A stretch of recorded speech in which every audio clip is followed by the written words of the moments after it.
सध्याच्या काळात देव आहे का माहित नाही, पण देवासारखी माणसं अजूनही आहे याचा प्रत्यय उमरगा शहरातल्या एक गरीब नितीन वाकळेकडून आपल्याला पाहायला मिळतो. अहो, अतिशय गरीब कष्ट करणारा हा ऑटो रिक्षा चालक पैसे काय मिळतात स्वतःचे नाहीत, हे कुणाचे ते एका व्यक्तीचे आहेत असं समजून उदात्त हेतूने प्रामाणिकपणाने तो पैसे परत करतो काय.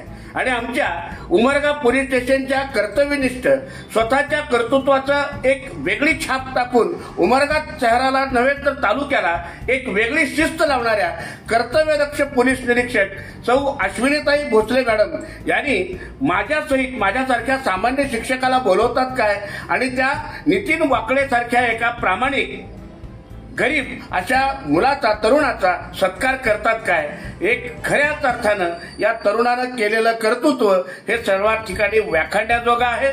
त्याचा आदर्श घ्यावा अशा प्रकारचं कार्य त्याच्या हातून घडलेलं आहे.